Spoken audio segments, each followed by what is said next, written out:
Hello प्रिय student, स्वागत है आप सभी को अपने परिवार यूडी रोजगार में। यह क्लास आप सभी को रीजनिंग का क्लास होने वाला है। इस क्लास में जितने भी प्रश्न लिया गया है सभी प्रश्न टॉप लेवल का प्रश्न है। यानी हर एक प्रश्न आप सभी को फाइनल एग्जाम में बहुत ही ज़्यादा नंबर इंक्रीज करने में मदद करेगा। तो चलो हम सब शुरू करते हैं। पहला प्रश्न पूछा गया है, लुप्त संख्या ज्ञात करें। मिसिंग नंबर बताना है कि इस वाट के जगह पे जो होगा वह क्या होगा। तो सिंपल तरीका से ऐसे प्रश्नों को हल हम दो तरीका से करते हैं। या तो इस तरह से हम रिलेशन बनाते हैं या तो हम इस तरह से रिलेशन बनाते हैं। समझना, हमें सोचना होगा कि जिस प्रकार यहाँ पे 10 आया होगा, जिस प्रकार यहाँ पे 4 आया होगा, उसी प्रकार यहाँ पे भी हमारा राइट आंसर आएगा आएगा ना। नहीं तो फिर अगर हम इस तरह से चलते हैं तो जिस तरह से यहाँ पे 22 आया है, जिस तरह यहाँ से 4 आया, जिस तरह यहाँ से 11 आया, उसी तरह यहाँ से एक यहाँ पे हमारा राइट आंसर आएगा। अगर ये रिलेशन काम नहीं किया तो ये तीनों में रिलेशन बनेगा या फिर ये तीनों में रिलेशन बनेगा। उसी प्रकार हमारा राइट आंसर यहाँ पे आएगा। ठीक है, तो ये सोचना पड़ेगा। तो देखो, अगर हम यहाँ पे 14, 2, 7 और 4 में यहाँ पे रिलेशन बनाने की कोशिश करते हैं इस वाले भाग में, फिर इस वाले भाग में, फिर इस वाले भाग में, तो देखो कैसे हम करेंगे समझना। अगर हम 14 गुने का 2 करते हैं तो 14 दुना का 28 आता है। अगर हम 7 गुने का 4 करते हैं तो 7 चौका 28 आ रहा है। इक्वल आ रहा है बिल्कुल। अगर हम 10 गुने का 3 करते हैं तो 10 तिया का 30 आ रहा है। अगर हम 3 गुने का 10 करते हैं तो हमें यहाँ पे 30 आ रहा है ना। उसी प्रकार अगर हम 22 गुने का 4 करेंगे तो 22 चौका 88 आएगा। अब 11 में हम क्या गुना करें ताकि हमें यहाँ पे क्या आ जाए, तो हमें यहाँ पे कौन सा संख्या हम रखें ताकि 11 में गुना करने पे हमें क्या आ जाए, तो हमें 88 आ जाए। तो 11 में हम 8 गुना करेंगे, हमें कितना आ जाएगा, 88 आ जाएगा। यानी इस वाट के जगह पे जो होगा वह 8 होगा। ऑप्शन नंबर डी होगा। समझ पा रहे हो, option number D is the correct answer. तो चले नेक्स्ट पे। देखो देखो क्या कर रहा है कुछ समीकरण एक निश्चित संक्रिया के आधार पर हल किए गए हैं। इस आधार पर हल ना किए गए समीकरण के लिए सही उत्तर दीजिए। यहाँ पे देखो क्या कर रहा है ना, यहाँ पे कर रहा है कि कुछ समीकरण जो है उसका हल दिया गया है और जो ना हल किया है ना उसका हमें उत्तर बताना है। तो सिंपल तरीका से यहाँ पे समझना होगा कि 73 और 17 को आपस में क्या रिलेशन बनाए ताकि हमें 45 आ जाए। 68 40 में क्या रिलेशन बनाए ताकि 54 आ जाए। उसी प्रकार इतना में क्या रिलेशन बनाए ताकि हमारा राइट आंसर प्राप्त हो जाए। तो सिंपल तरीका से समझना यहाँ पे कि अगर हम यहाँ पे 73 और 17 को आपस में क्या करें कि 45 आ जाए। अगर हम 73 और 17 को आपस में जोड़ते हैं तो 7 और 3 10 के 0, बाकी एक, और 7 1 8 और एक 9, यानी यहाँ पे कितना आ गया, 90। अब इस 90 से हमें यहाँ पे 45 यानी 45 लाना है तो क्या करना पड़ेगा, 2 से भाग करना पड़ेगा। देखो आ गया। उसी प्रकार अगर हम इन दोनों को जोड़ते हैं तो यहाँ पे 8 होगा, 6 4 10 होगा, 108 हो गया। अगर हम 108 से 54 लाने की कोशिश करते हैं तो 2 से भाग देंगे, देखो 54 आ गया। अब उसी प्रकार यहाँ पे हमें समझना पड़ेगा कि 83 और 15 को हमें क्या करना पड़ेगा, तो यहाँ पे जोड़ना पड़ेगा। देखो 5 और 3 8 हो गया और 8 और 1 9 हो गया, 98। अगर हम इस 98 में 2 से भाग देते हैं तो कितना आएगा, तो यहाँ पे 4 हो गया, 2 चौका 8 हो गया और यहाँ पे क्या हो जाएगा, सॉरी यहाँ पे क्या होगा, 2 चौका 8 होगा और 2 नमा का 18 यानी 49 आ गया। 49 बोले तो ऑप्शन नंबर ए होगा आपका बिल्कुल करेक्ट आंसर, राइट आंसर। ठीक है, समझ पा रहे हो, ऑप्शन नंबर ए। तो चले नेक्स्ट पे। देखो अगला प्रश्न समझना क्या कर रहा है, 3 नंबर का प्रश्न कर रहा है, निम्नलिखित प्रश्न में दिए गए विकल्पों में से संबंधित शब्द अक्षर संख्या को चुने। यानी यहाँ पे हमारा एग्जामिनर पूछना चाह रहा है, क्या पूछना चाह रहा है, तो संबंध किसका, तो शब्दों का। यानी जिस प्रकार कुर्सी का संबंध फर्नीचर से है ना, तो फोर्क का संबंध उसी प्रकार यहाँ पे किससे होगा। तो देखो यहाँ पे कुर्सी की बात करें ना, अगर हम बात करें यहाँ पे फर्नीचर का, तो कुर्सी जो होगा वह फर्नीचर के अंदर आ जाएगा, अंतर्गत आ जाएगा। क्या आ जाएगा, अंतर्गत आ जाएगा, कुर्सी जो है फर्नीचर के अंतर्गत। उसी प्रकार अगर हम फोर्क की बात करें तो फोर्क जो है वह किसके अंतर्गत आ जाएगा, तो फोर्क जो है वह कटलरी के अंतर्गत आ जाएगा, कटलरी। देखो फोर्क का मतलब होता है काटा, और कटलरी का मतलब होता है कांटे वाले जितने भी वस्तु बना होता है उसे हम क्या कहते हैं, कटलरी। यानी फोर्क जो आ जाएगा वह किसके अंदर आ जाएगा, तो वह आ जाएगा कटलरी के अंतर्गत। ठीक है, यानी right answer option number B होगा। 4 नंबर का प्रश्न देखो, और सभी प्रिय स्टूडेंट क्लास को लाइक शेयर जरूर कर देना, जो न्यू हो चैनल सब्सक्राइब करके बेल आइकन प्रेस कर देना, ताकि प्रतिदिन क्लास का अपडेट आप सभी के पास मिलता रहे। ठीक है, देखो यहाँ पे समझना 4 नंबर का प्रश्न क्या करा है निम्नलिखित प्रश्न में दिए गए विकल्पों में से संबंधित शब्द संख्या अक्षर को चुने। यहाँ पे हमें संख्या का संबंध बताना है। देखो अगर हम यहाँ पे बात करते हैं कि अगर हम 17 और 102 में हम रिलेशन बनाना चाहते हैं तो क्या होगा, किस प्रकार होगा, तो देखो 17 से अगर हम कितना गुना करें तो 102 आ जाएगा। 17 पचे 85, 17 छका 2 तल से अगर हम 17 में गुना का 6 करते हैं तो 102 आ रहा है, आ रहा है ना, बिल्कुल। उसी प्रकार अगर हम 23 में गुना का 6 करते हैं तो कितना आता है, छोटी 18 का 8, बाकी एक, 6 दूना 12 और एक 13, 138 यानी 138। 138 बोले तो ऑप्शन नंबर ए होगा आपका करेक्ट आंसर। बिल्कुल बिल्कुल right answer, option number A था राइट आंसर। ठीक है, समझ पा रहे हो। तो चलिए हम सब अगले प्रश्नों पे देखो। अगला प्रश्न समझना 5 नंबर का, कह रहा है निम्नलिखित प्रश्न में दिए गए विकल्पों में से संबंधित शब्द अक्षर संख्या को चुने। यहाँ पे हमें संबंध ही बताना है, लेकिन हमें क्या बताना है, अल्फा वर्ड यानी अक्षर का संबंध। अब देखो यहाँ पे क्या किया है ना, सिंपल तरीका से समझना। सबसे पहले इसका अल्फाबेट पोजीशन लिखो, ए का 1, बी का 2, बी का 2, ई का 5, जी का 7, जे का 10, एफ का 6, एच का 8, एल का 12। अब यहाँ पे हमें क्या करना है, 3 अल्फाबेट को पता करना है। सिंपल तरीका से समझो, अगर हम ए से ई पे जा रहे हैं 1 से 5 पे तो प्लस का 4 की। ठीक है, देखो बी से जी पे जा रहे हैं यानी 2 से 7 तो प्लस का 5 की। फिर देखो 2 से 10 पे जा रहे हैं यानी बी से जे पे जा रहे हैं तो प्लस का 8 की। उसी प्रकार यहाँ पे हमें समझने वाली बात है और समझना पड़ेगा। अगर हम एफ से अगले पहले पद पता करेंगे तो प्लस का 4 करेंगे। अब 6 प्लस का 4 कितना होता है, 10 होता है, और 10 जो होता है वह जे का होता है, यानी यहाँ पे जे होगा। उसी प्रकार दूसरा पता करेंगे तो क्या करेंगे, प्लस का 5 करेंगे। 8 प्लस का 5 कितना होता है, 8 और 5 13 होता है, और 13 पर कौन होता है, तो एम होता है। उसी प्रकार एल का 12, 12 में इस बार हम प्लस का 8 करेंगे, और 12 8 20 होता है, और 20 जो होता है वह टी का होता है। अब बताओ जे एम टी कौन सा ऑप्शन में है, तो जे एम टी देखो ऑप्शन नंबर बी में है आपका राइट आंसर, बिल्कुल करेक्ट आंसर। ठीक है, तो चलें नेक्स्ट पे देखो। 6 नंबर का प्रश्न समझना, करा यदि डेवलपमेंट को इतना में लिखा जाता है, ठीक है, तो इतना को कैसे लिखा जाएगा। यह प्रश्न कोडिंग डिकोडिंग का है, समझना सिंपल तरीका से देखो। इतना को इतना लिखा तो कैसे किया, देखो यहाँ पे क्या है ना, समझना। यहाँ पे समझने वाली बात देखो क्या है ना, कि अंति से देखो टी है, एन है, ई है, एम है। ठीक है, अंति से 4 अल्फावर्ड जो है ना, 4 लेटर है, 4 अक्षर जो है वह शुरू में किया। देखो टी किया, एन किया, ए किया, एम किया, 4 को क्या किया भाई, तो अंति वाले 4 को पहले वाले 4 में लिख दिया। उसी प्रकार अंति वाले 4 को हमें क्या करना, पहले वाले 4 में लिख देना, यानी एन हो जाएगा, ओ हो जाएगा, आई हो जाएगा, टी हो जाएगा। ठीक है, उसके बाद क्या किया तो समझना, उसके बाद DEVOVELOP को क्या किया, तो यहाँ से जस्ट के टस लिख दिया, सेम टू सेम लिख दिया। उसी प्रकार यहाँ से हमें सेम टू सेम लिख देना है, यानी यहाँ पे क्या हो जाएगा, तो ई हो जाएगा, भी हो जाएगा, ए हो जाएगा, एल हो जाएगा, यू हो जाएगा और ए हो जाएगा।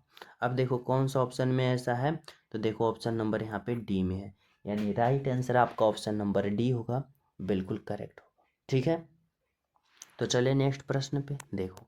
यहाँ पे समझना 7 नंबर का प्रश्न क्या करा है निम्नलिखित प्रत्येक प्रश्न में विकल्पों में से वह शब्द चुने जो दिए गए शब्द के अक्षर का प्रयोग करके नहीं बनाया जा सकता है। इतना का प्रयोग करके कौन सा ऑप्शन नहीं बन रहा है, जो बताना है। चलो ऑप्शन नंबर 1 चेक करते हैं, SAILOR, SAILOR कहाँ है, आर है, यानी क्या आ रहा है, तो ऑप्शन नंबर 1 बन रहा है। ऑप्शन बी देखो, NaIl, N कहाँ है, NaIl, यानी क्या हो रहा है, तो ऑप्शन नंबर यहाँ पे बी भी बन रहा है। Option number C MAN, MAN कहाँ है भाई, यहाँ, यानी MAN भी ये बन रहा है। ऑप्शन नंबर डी देखो क्या हो रहा है, INI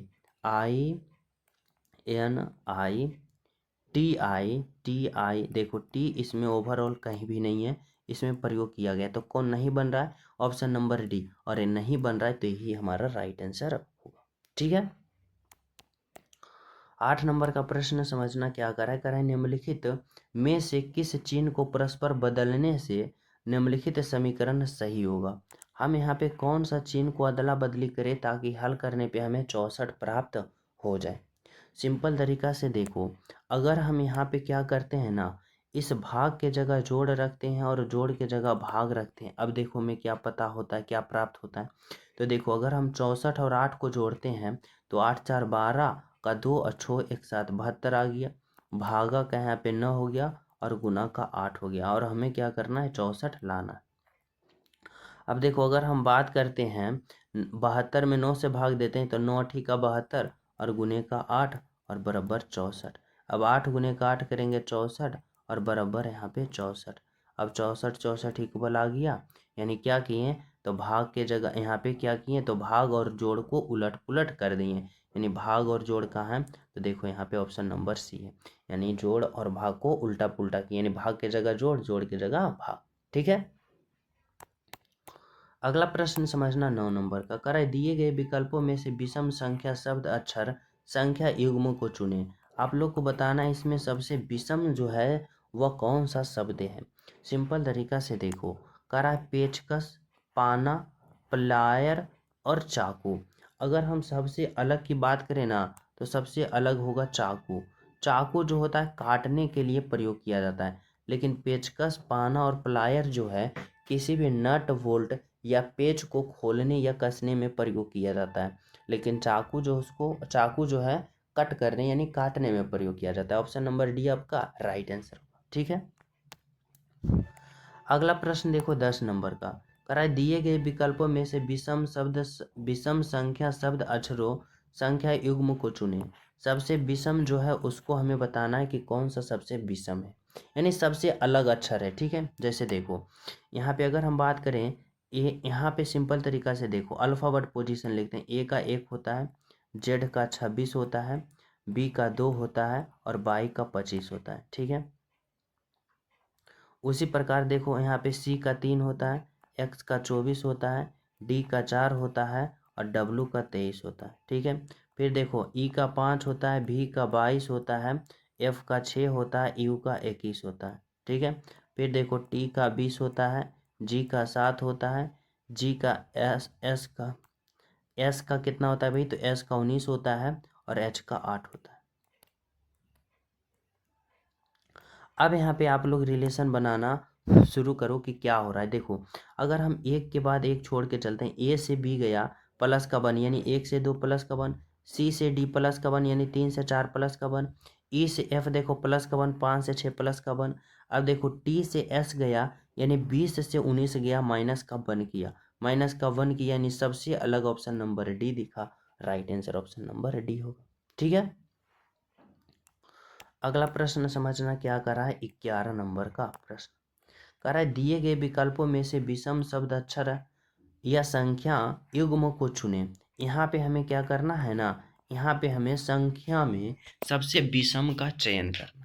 जैसे समझो यहाँ पे दे रखा है 12 से 144, 13 से 156, 15 से 180 और 16 से 176।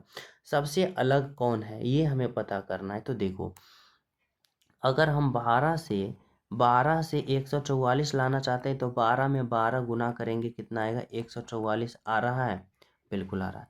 अगर उसी प्रकार यहाँ पे 13 है, 13 से 156 लाना है तो 13 में अगर हम 12 गुना करते हैं कितना आता है, 13 दूना 26 के 6 बाकी 2, 13 कम 13 और 2 15, 156 आ रहा है।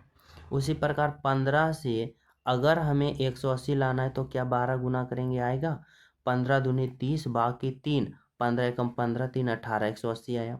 उसी प्रकार अगर हम 16 से 176 लाते हैं तो क्या करना पड़ेगा, गुना का 11 अब करना पड़ेगा। 16 कम 16 का 6 बाकी 1, 16 कम 16 1, 17 176।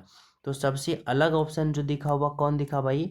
तो वह सबसे अलग ऑप्शन दिखा ऑप्शन नंबर डी, क्योंकि इसमें गुना का 11 किया।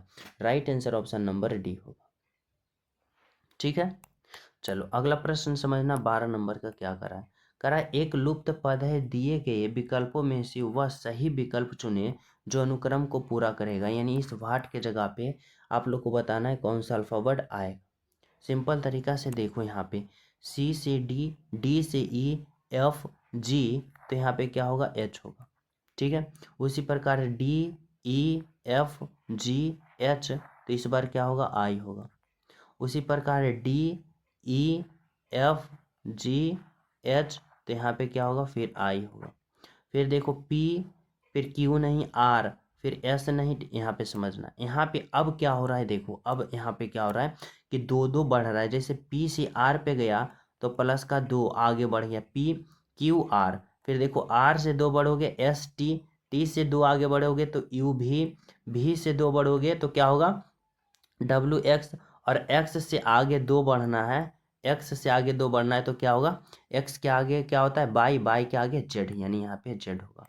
तो H I I Z, H I I Z होगा। ऑप्शन नंबर बी जो है आपका राइट आंसर होगा, बिल्कुल करेक्ट आंसर। ठीक है, तो चले नेक्स्ट पे देखो।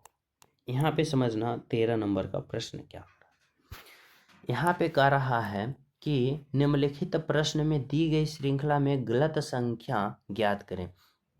यह देखो क्या दे रखा है, तो यहाँ पे सीरीज दे रखा है किसका? संख्या का। अब बताना है कि सीरीज में कौन सा एक संख्या जो है वह गलत है। सिंपल तरीका से समझना। अगर हमें सबसे पहले सीरीज देखो क्या हो रहा है, स्टेप बाय स्टेप बढ़ रहा है। यानी 17 से 23 गया तो क्या हुआ भाई? तो 17 से 23 गया तो प्लस हुआ। अब कितना प्लस हुआ? तो प्लस यहाँ पे 6 हुआ, 6 हुआ। फिर देखो 23 से 31 गया तो क्या हुआ भाई? प्लस हुआ, कितना हुआ? 8 हुआ। फिर देखो 31 से 41 गया तो प्लस हुआ 10। अब 41 से 53 गया तो प्लस का कितना हुआ भाई? तो प्लस का 12 हुआ। अब देखो 53 से 69 गया तो क्या हुआ भाई? तो प्लस का यहाँ पे कितना होना चाहिए? तो प्लस का होना चाहिए 14। प्लस का होना चाहिए 14, किस प्रकार? तो 6 2 8, 8 2 10, 10 2 12, 12 2 14। लेकिन हो कितना रहा है भाई? तो प्लस का हो रहा है यहाँ पे 6 हो रहा है और यहाँ पे 1 हो रहा है, यानी 16 हो रहा है। तो ये गलत है। यानी सबसे गलत कौन सी संख्या दिखा? तो 69, 69 यहाँ पे क्या है? तो ऑप्शन नंबर डी आपका राइट आंसर। ठीक है, 14 नंबर का प्रश्न समझना क्या कर रहा है? कर रहा है कथन निष्कर्ष वाले। कथन और क्या निष्कर्ष क्या कर रहा है समझना। कथन ये कर रहा है कि कुछ छात्र बुद्धिमान है, यानी कुछ छात्र, यानी छात्र जो है ना, यह छात्र जो है, यह छात्र, छात्र का कुछ भाग, छात्र का कुछ भाग क्या है भाई? तो यहाँ पे छात्र का कुछ भाग बुद्धिमान है, छात्र का कुछ भाग बुद्धिमान है। कह रहा है अंकिता एक छात्रा है, अंकिता, अंकिता एक छात्रा है। अब बोलोगे कि छात्र का भाग कुछ भाग अंकिता का होना चाहिए, नहीं। यहाँ पे देखो छात्र स्टूडेंट है, यानी बॉय है, छात्र बॉय के लिए छात्र होता है। लेकिन अंकिता जो है एक गर्ल है, यानी छात्रा है। देखो यही मेन पॉइंट है इस प्रश्न को कंफ्यूज करने में स्टूडेंट को। यहाँ पे छात्रा दे रखा है, छात्रा और छात्र है, इन दोनों में कोई रिलेशन नहीं है। ठीक है, अंकिता अलग है। अब यहाँ पे आप लोग क्या करो, तो यहाँ पे निष्कर्ष देखो। कह रहा है कुछ छात्र मंद बुद्धि है, छात्र और मंद बुद्धि में कोई रिलेशन है यहाँ पे? नहीं ना। अंकिता बुद्धिमान है, अंकिता और बुद्धिमान में कोई यहाँ पे रिलेशन है? नहीं ना। यानी यहाँ पे क्या होगा? ये भी गलत होगा। यानी निष्कर्ष, कोई निष्कर्ष नहीं निकलता है, यानी ऑप्शन नंबर डी होगा। ठीक है, अगला प्रश्न देखो क्या कर रहा है। कर रहा है समाज, शिक्षक और विद्यार्थी का सही संबंध बताएं।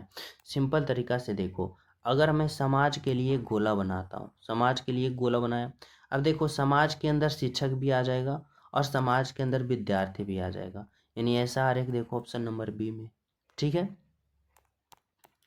अगला प्रश्न देखो क्या कर रहा है, यहाँ पे समझना। 16 नंबर का प्रश्न। यह प्रश्न डायरेक्शन वाले हैं, दिशा वाले। ऊपर की ओर उत्तर होता है, नीचे की ओर दक्षिण होता है, इस तरफ का पूरब होता है और इस तरफ का पश्चिम होता है। ठीक है, अब देखो कह रहा है दीपक 20 मीटर उत्तर दिशा में चलता है। 20 मीटर उत्तर दिशा यानी यहाँ से उत्तर दिशा चला, यहाँ पे 20 मीटर उत्तर दिशा यानी ऊपर की ओर। फिर बाएं मुड़कर 40 मीटर चलता है। यहाँ से कहाँ मुड़ गया, बाएं। बाएं मुड़ गया कितना, 40 मीटर चला। फिर वहाँ से बाएं मुड़ता है 20 मीटर। यहाँ से फिर बाएं मुड़ता है, कहाँ आ गया, यहाँ पे, और कितना चला, 20 मीटर चला। ठीक है। कह रहा है इसके बाद दाएं मुड़कर 20 मीटर चलता है। यहाँ से दाएं मुड़ता है, दाएं मुड़ेगा इधर, और कितना चला, 20 मीटर। कह रहा वह, यहाँ पे समझना, कह रहा वह अपने प्रारंभिक स्थल से कितना दूरी है। प्रारंभ किया था यहाँ, पहुँच गया यहाँ, यहाँ से यहाँ के बीच की दूरी बताना है। तो देखो ये 20 मीटर है और ये कितना है, ये 40 है, तो ये भी 40 होगा, और 20 और 40 60 मीटर। बोले तो ऑप्शन नंबर बी होगा आपका राइट आंसर। ठीक है। अगला प्रश्न समझना 17 नंबर का। कह रहा है दिए गए विकल्पों में से उसे चुने जो अनुक्रम को पूरा करेगा। यानी यह सीरीज वाले हैं और अल्फ़ावर्ड का सीरीज है। यहाँ पे बताना है कि यहाँ पे 2 अल्फ़ावर्ड जो आएगा वह कौन कौन आएगा। तो सबसे पहले इसका अल्फ़ावर्ड पोजीशन लिखो। ए का 1 होता है, पी का 16 होता है, सी का 3 होता है, क्यू का 17, ई का 5, आर का 18 और जी का 7। और यहाँ पे क्या करना है, 2 अल्फ़ावर्ड को पता करना। सिंपल तरीका से देखो, ए से सी, सी से ई से का गया तो जी पे। कब हम इस प्रकार के रिलेशन बनाते हैं, तो जब हम रिलेशन बनाते हैं, जब क्या हो, घट रहा हो, बढ़ रहा हो, घट रहा हो, बढ़ रहा हो, घट रहा हो, बढ़ रहा हो ना सीरीज, तब आप लोग एक छोड़ के एक पे रिलेशन बनाना। जैसे ए पे सी, सी से ई से जी, और जी से यहाँ पे ये वाला पता चलेगा। जैसे 1 से 3 पे गया यानी प्लस का 2 किया, 3 से 5 पे गया प्लस का 2, 5 से 7 प्लस का 2, और 7 से आगे जाएगा तो प्लस का 2, यानी 7 प्लस का 2 कितना होगा, तो 9 होगा। और 9 जो होता है आई का होता है, यानी यहाँ पे आई होगा। जस्ट उसी प्रकार हमें यहाँ पे समझना है कि देखो पी से क्यू, क्यू से आर, आर से यहाँ। अब देखो 16 से 17 गया प्लस का 1, 17 से 18 प्लस का 1, 18 से 19 प्लस का 1, और 19 जो होता है वह किसका होता है, तो एस का होता है। यानी हमें यहाँ से निकल गया एस और आई। एस और आई ऑप्शन नंबर ए में है आपका करेक्ट आंसर। ठीक है। अगला प्रश्न समझना क्या कर रहा है 18 नंबर का। कह रहा है दिए गए विकल्प में से कौन सा निम्नलिखित शब्द का सार्थक आरोही क्रम दर्शाता है। यानी बढ़ते हुए क्रम में बताना है, यानी सबसे पहले, उसके बाद फाइनल अंत में कौन होगा ये बताना। तो सबसे पहले अगर हम बात करते हैं तो देखो सबसे पहले क्या होगा, फूल होगा। फूल होगा यानी 2 नंबर। फूल के बाद क्या होगा भाई, तो फूल के बाद मधुमक्खी आएगा यानी 3 नंबर। मधुमक्खी आएगा यानी उसके बाद क्या निर्माण होगा, शहद निर्माण होगा 1 नंबर। शहद के बाद क्या निर्माण होगा, मोम यानी 4 नंबर। मोम कैसे निर्माण होगा, तो देखो जो छत्ता में शहद होता है ना, अगर उसमें शहद निकाल लेने के बाद जो अवशिष्ट पदार्थ है जिसको सिट्ठी बोला जाता है, अवशिष्ट पदार्थ जो बचा जाता है ना, मध निकालने के बाद, शहद निकालने के बाद जो उसमें अवशिष्ट पदार्थ बच जाता है उसी का मोम बनाया जाता है, यानी उसके बाद मोम बनता है। यानी 2 3 1 4, 2 3 1 4 ऑप्शन नंबर सी आपका राइट आंसर हो। ठीक है। अगला प्रश्न देखो क्या करा 19 नंबर का। करा दिए गए आंकड़े में कितने वर्ग हैं, हमें काउंट करने के इसमें कितने वर्ग हैं। सिंपल तरीका से देखो यहाँ पे समझने वाली बात है। एक वर्ग ये है, एक वर्ग ये है, एक वर्ग ये है, और एक वर्ग ये है। यानी छोटा छोटा 1 वर्ग, 2 वर्ग, 3 वर्ग, 4 वर्ग। ठीक है। और एक बड़ा वाला ये 5 वर्ग, बड़ा वाला ये 5 वर्ग। सिंपल तरीका से देखो 1 वर्ग, 2 वर्ग, 3 वर्ग, 4 वर्ग, और ये बड़ा वाला फिर क्या हो जाएगा, तो बड़ा वाला ये 5 वर्ग। और सेम टू सेम यहाँ भी 1 वर्ग, 2 वर्ग, 3 वर्ग, 4 वर्ग, और ये सेम टू सेम ये बड़ा वाला क्या होगा, 5 वर्ग। यानी 5 प्लस का 5 10 वर्ग, यानी ऑप्शन नंबर डी आपका राइट आंसर होगा। ठीक है। चलो अगला प्रश्न देखो क्या करा है 20 नंबर का। 20 नंबर का प्रश्न करा है दिए गए आंकड़े में कितने समकोण त्रिभुज बनाए जा सकते हैं। काउंट ऑफ ट्रायंगल, हमें काउंट करना है कि इस आकृति में कितने समकोण त्रिभुज बनाए जा सकते हैं। ठीक है। और यह प्रश्न मैं आप सभी को होमवर्क के रूप में देना चाहता हूँ। सभी विद्यार्थी इस प्रश्न का राइट आंसर कमेंट में करके बताना कि आपका राइट आंसर जो है वह क्या होगा। ठीक है। और जो न्यू हो क्लास को लाइक शेयर एंड सब्सक्राइब जरूर कर देना। आज से आप सभी को क्लास प्रतिदिन और कंटिन्यू चलेगा। ठीक है। तो मिलते हैं आप सभी को अगले क्लास में, जब तक सभी विद्यार्थी को हमारे तरफ से जय हिंद।